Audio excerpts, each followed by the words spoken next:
Hello dear students, आपल्या 10th चॅप्टरचा हा 4था video आपण स्टार्ट करत आहोत. आता मागच्या व्हिडिओमध्ये म्हणजे 3ऱ्या क्रमांकाच्या व्हिडिओमध्ये आपण व्होल्कॅनो आणि सुनामीचे हे जे दोन डिझास्टर्स आहेत, ह्या दोन आपत्ती आहेत, त्याचा अभ्यास केला.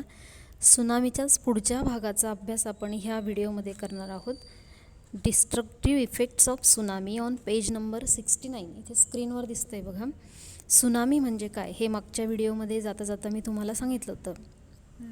भूकंपामुळे किंवा ज्वालामुखीमुळे समुद्राच्या तळाशी हालचाली होऊन ज्या मोठमोठ्या लाटा तयार होतात, ज्यांना भयंकर लाटा म्हटलेले, हार्बर वेव्ह, त्याचाच अर्थ होतो सुनामी. तर अशा मोठमोठ्या लाटांमुळे जे काही नुकसान होतं, जी काही आपत्ती येते, तिला सुनामी असं नाव दिलेलं आहे. तर ही सुनामी नक्की काय असतं याचा एक छोटासा व्हिडिओ जपानमधलाच मी तुम्हाला आता दाखवते बघा. हा जपानमधलाच व्हिडिओ आहे. ह्या ज्या मोठमोठ्या लाटा इथे दिसत आहे बघा, ही शिप त्या अतिशय महाकाय लाटांमुळे ते जहाजसुद्धा हवेत उडालं आहे. इतक्या उंच लाटा तयार होतात की समुद्रकिनाऱ्याचा सगळा परिसर त्या आपल्या कवेत सामावून घ्यायला लागतात. बघा इथे व्हिडिओमध्ये त्या लाटा तुम्हाला दिसत आहे. आजूबाजूची घरं, झाडं, सगळं काही वाहून जाताना दिसते. व्हिडिओची क्लिअरिटी खूप नाही आहे, कारण हा CCTVमध्ये रेकॉर्ड केलेला व्हिडिओ आहे. याचा नीट व्हिडिओ तुम्ही यूट्यूबवर अजून बघू शकतात. पण नक्की ह्या लाटा कशा तयार होतात याची एक आयडिया तुम्हाला ह्या व्हिडिओमधून येऊ शकते बघा. तर समुद्र तळाशी हालचाली झाल्यामुळे, भूकंपामुळे किंवा ज्वालामुखीच्या उद्रेकामुळे अशा प्रकारे उंच लाटा किनारपट्टीला येऊन धडकतात. तर ह्या अतिशय उंच लाटांना, ज्याची उंची 35 मीटर 30 मीटरपर्यंत असू शकते, अशा अतिशय उंच लाटांना काय म्हणतात? सुनामी असं म्हणतात. आणि सुनामीचा अर्थ काय आहे? भयंकर, महाभयंकर लाटा असं जरी म्हटलं तरी चालू शकतं. तर त्याच लाटा इथे दिसत आहे बघा. 35 मीटरपर्यंत उंची आहे ह्या लाटांची. इथे ज्या निळसर रंगात जे दाखवले उंच झेपावत आहेत, त्या लाटाच आहेत. आणि त्या कशामुळे निर्माण झालेल्या आहे? सुनामीमुळे. आता तुमच्या लक्षात आलंच असेल सुनामी कशा प्रकारे निर्माण होते आणि कशा प्रकारे त्या लाटांचा वेग आणि उंची दोन्ही वाढतं आणि त्यामुळे जीवितहानी आणि वित्तहानी होते. हे बघा, ह्या लाटा किती उंच जात आहेत अवकाशामध्ये. म्हणजे ते पाण्याचा प्रवाहाचा वेगही वाढतो आणि उंचीही वाढते. हे पहा, हे समुद्र तळाशी होणाऱ्या घटना दाखवल्या आणि त्यामुळे कशा लाटा अतिशय जोरात वरती गेलेल्या आहेत. तिथे पुन्हा एकदा आपल्याला दिसतंय बघा. हा एक व्हिडिओ उदाहरणादाखल मी तुम्हाला इथे दाखवते. तुम्ही असे अनेक व्हिडिओ गुगलवर, यूट्यूबवर सर्च करू शकतात. आलं लक्षात मग हे सुनामी? तर आता आपण आपल्या पुढच्या भागाकडे जाणार आहोत परत. Destructive effects of tsunami. First one is buildings and other constructions are destroyed. Constructions सगळे डिस्ट्रॉय होतात, नष्ट होतात. आपण इतक्यात बघितलंच ते. There is large scale loss of life and financial loss. मोठ्या प्रमाणात आर्थिक, म्हणजे ज्याला आपण वित्तहानी म्हणतो, जीवितहानी आणि वित्तहानी मोठ्या प्रमाणात होते. Boats and ships near the coast get damaged. किनारपट्टीवरचे ज्या बोट्स लावलेल्या असतात, शिप्स असतात मोठमोठ्या, त्या डॅमेज्ड होतात किंवा कधीकधी पूर्णपणे नष्टही होऊ शकतात. ट्रीज गेट अपरूटेड म्हणजे उन्मळून पडणे. मोठमोठे वृक्ष उन्मळून पडतात. Landslides take place on a large scale. Landslide म्हणजे भूस्खलन, म्हणजे जमीन काय म्हणतो ना आपण, सरकणे.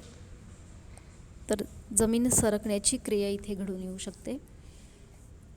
Changes take place in the original land near the coast giving rise to swamps means दलदल. ओरिजिनल लँड जी आहे, जमीन अगोदरची जी आहे, तिच्यामध्ये बदल होतो आणि दलदलीचा प्रदेश किनारपट्टीच्या भागात निर्माण होतो.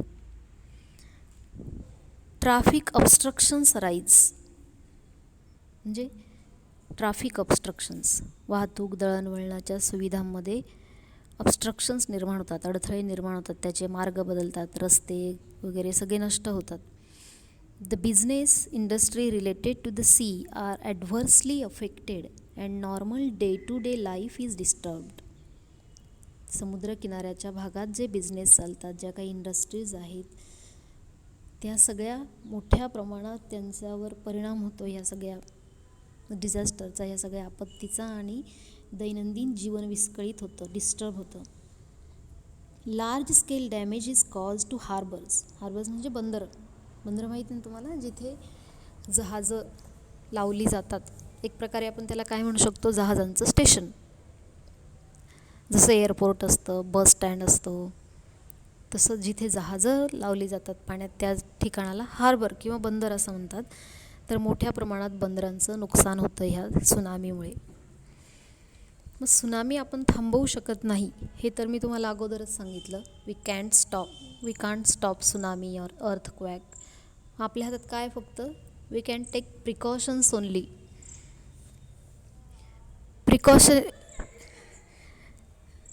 Precautionary measures. Precautionary measures. When a tsunami wave is formed due to an earthquake on the sea floor, it is necessary that an immediate estimate is made of its progress and a warning of the danger is issued to the people in the coastal area. For this purpose, an artificial geostationary satellite of great use. मी सांगितलं की आपण tsunami किंवा अर्थक्वॅक थांबवू शकत नाही. आपण फक्त काय करू शकतो, प्रिकॉशन्स घेऊ शकतो, काळजी घेऊ शकतो. वित्तहानी, जीवितहानी टाळण्यासाठी आपण लोकांना सुरक्षित स्थळी हलवणे, यासारख्या गोष्टी करू शकतात. मग ह्या सगळ्या प्रिकॉशनरी मेझर्स करण्यासाठी आपल्याला पूर्वसूचना देण्याचं काम, म्हणजे अशा प्रकारे ज्वालामुखीचा उद्रेक होण्याची शक्यता आहे किंवा भूकंप होण्याची शक्यता आहे, त्सुनामी लाटा येण्याची शक्यता आहे, अशी सूचना कुणामुळे मिळते आपल्याला, तर त्यासाठी एक उपग्रह काम करत असतो, ज्याला जिओ स्टेशनरी सॅटेलाईट असं म्हणतात, भूस्थिर उपग्रह. साधारण त्याचं एक चित्र आपल्याकडे होतं भूस्थिर उपग्रहाचं. हे बघा, पृथ्वीच्या भोवती पृथ्वी ज्या दिशेने फिरते त्याच दिशेने हा उपग्रह फिरत असतो पृथ्वीच्या कक्षेमध्ये, आणि तो संपूर्ण भागाचं, आजूबाजूच्या परिसरात होणाऱ्या बदलांचं, पृथ्वीच्या अंतर्भागात होणाऱ्या बदलांचं सतत चित्रण करत असतो, आणि त्याच्या आधारे आपल्याला पुढील धोक्यांची सूचना मिळू शकते. अर्थक्वॅकची किंवा ज्वालामुखीच्या उद्रेकाची, जोरदार वाहणाऱ्या वाऱ्यांची, त्सुनामीची वगैरे पूर्वसूचना मिळू शकते. तर अशा प्रकारे हा जिओ स्टेशनरी सॅटेलाईट हा पृथ्वीभोवती सतत भ्रमण करत असतो. प्रत्येक देशाने असा सॅटेलाईट सोडलेला असतो. तर अशा प्रकारे या जिओ स्टेशनरी सॅटेलाईटमुळे आपल्याला प्रिकॉशन्स, योग्य ते प्रिकॉशन्स घेता येऊ शकतात. आलं लक्षात हा जिओ स्टेशनरी सॅटेलाईट तुमच्या? ठीक आहे, आता आपण आपल्या पुढच्या भागाकडे जाऊया, पुढच्या डिझास्टरकडे. स्टॉर्म म्हणजे मोठ्या प्रमाणात येणारी वादळं. Let's recall what gives rise to a storm. कशामुळे स्टॉर्म्स किंवा वादळ येतं? तर यासाठी तुम्हाला मागे झालेलं वारे हे चॅप्टर पुन्हा एकदा अभ्यास करावा लागेल तुम्हाला. तुमच्या भूगोलात तुम्ही वारे हे प्रकरण शिकलेलं असालच, आणि आत्ता आपल्या 7वीच्या भूगोलात देखील जॉग्रफिकच्या टेक्स्टबुकमध्ये विंड नावाचं चॅप्टर आहे, किंवा मराठीत वारे नावाचं चॅप्टर आहे. त्यात ह्या स्टॉर्म्सचं, वादळांचा डिटेल स्टडी आपल्याला करायचं आहे.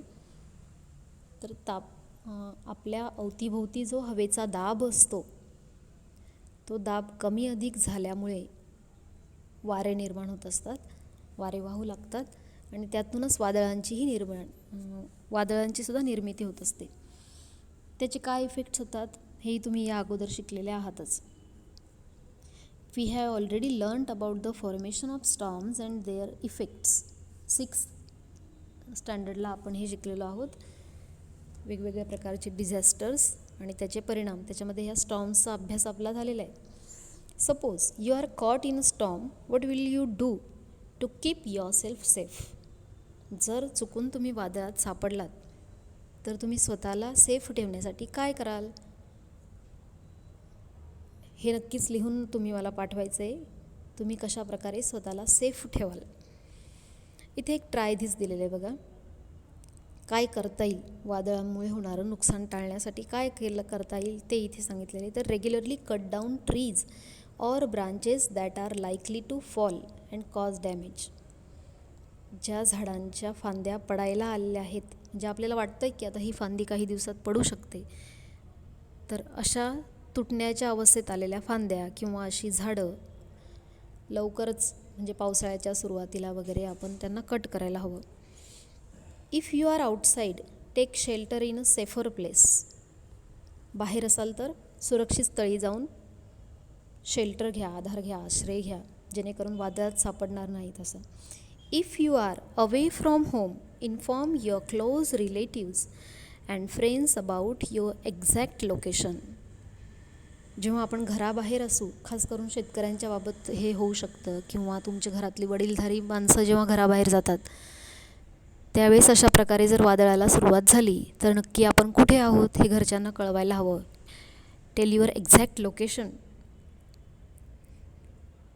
At home shut the valves of gas regulators and turn off the electric supply. घरातले गॅसचे रेग्युलेटर्सचे वॉल्स जे असतात ते बंद करणे किंवा इलेक्ट्रिक सप्लाय बंद करणे, ह्या गोष्टी आपण करायला हव्यात. Make telephone calls to warn your relatives and friends about the probable danger. Tell them to go to a safer place. कधी कधी काय होतं, आपण टी व्हीवर पूर्वसूचना बघत असतो की अरे वादळ येण्याची शक्यता आहे. अशा वेळी आपण आपल्या बाहेर गेलेल्या नातेवाईकांना लगेच टेलिफोन कॉल करून धोक्याची सूचना द्यायला हवी, त्यांना सेफर प्लेसला जाण्यासाठी सांगायला हवं. Give temporary shelter to people who are far away from their homes. आपल्या घराच्या आसपास जर असे कुणी व्यक्ती जे आपले ओळखीचे नाही आहे पण वादळात सापडण्याची शक्यता आहे, तर अशा व्यक्तींना आपण तात्पुरता आश्रय आपल्या घरात द्यायला हवा. अशा प्रकारे वादळासाठी आपण हे प्रिकॉशन्स घेऊ शकतो. National institutions. United nations established a standing international organisation that is UNDP in 1965. About 177 nations from all over the world are members of the UNDP. All over the world म्हणजे संपूर्ण जगभरात ही UNDP नावाची एक संस्था स्थापन करण्यात आलेली आहे. एकूण 177 देश या संस्थेचे मेंबर्स आहेत. काय काम करते ही संस्था? One of the main functions of this organisation is to send equipment, financial aid and also volunteers to the place of the disaster. जिथे कुठे आपत्ती आली आहे, जगभरात जिथे कुठे आपत्ती असेल तिथे तिथल्या लोकांना आर्थिक मदत करणे, आरोग्यविषयक सुविधा पुरवणे आणि मदतीसाठी स्वयंसेवक व्हॉलेंटियर्स म्हणजे काय, स्वयंसेवक पाठवण्याचं काम ह्या संस्थेद्वारे केलं जातं. In addition international medical teams and groups of other experts are also sent. International medical team, जागतिक आरोग्य संघटनेच्याद्वारे असणारे आरोग्य कर्मचारी आणि आरोग्यविषयक इक्विपमेंट्स किंवा असे ग्रुप्स या ठिकाणी जिथे कुठे अशा प्रकारे डिझास्टर आलेलं असेल, नैसर्गिक आपत्ती आली असेल, तर तिथे मदतीसाठी अशा टीम्स पाठवण्याचं काम ही संस्था करत असते. काय नाव आहे या संस्थेचं? UNDP, United Nations International Organization. कधी स्थापन झाली ती? It is established in 1965. आता शेवटचा भाग बघा. 13 October International day for disaster Reduction. आपत्तीवर मात करण्यासाठी 13 ऑक्टोबर हा दिवस कोणता दिवस म्हणून सेलिब्रेट केला जातो? International day for disaster reduction. इथे एक नोट तुम्हाला दिलेली दिसते बघा. Refer to the lesson on winds in the standard 7 in geography textbook and read the part about storms. हे मी तुम्हाला अगोदर सांगितलं की स्टॉर्म्सबद्दलची अधिक माहिती मिळवण्यासाठी आपल्या जॉग्रफीच्या पुस्तकातल्या वारे ह्या चॅप्टरचा आपण अधिक अभ्यास करायचा आहे. And the last topic, techno support. With the help of your teacher prepare a PowerPoint presentation on effects of natural calamities and measures for their management and present it in the class. एक PPT तुम्हाला तयार करायची आहे, तर जरूर ही PPT तयार करून send करायची मला. Okay. And in this way we have completed our 10th chapter, that is disaster management. या दोन्ही व्हिडिओमध्ये, एकूण 4 व्हिडिओमध्ये आपण ह्या 10व्या प्रकरणाचा अभ्यास केलेला आहे. तर पुन्हा एकदा हे प्रकरण एकत्रितपणे नीट वाचन करायचं आहे, त्यातले पॉईंट्स व्यवस्थित समजून घ्यायचे आहेत आणि त्या खाली दिलेल्या प्रश्नांची उत्तरं लिहून मला पाठवायची आहेत. आलं लक्षात सगळ्यांच्या? अशा प्रकारे आपण हे 10वं प्रकरण इथे थांबवतो आहे. यानंतर पुढील व्हिडिओमध्ये आपण आपल्या पुढच्या चॅप्टरकडे वळणार आहोत.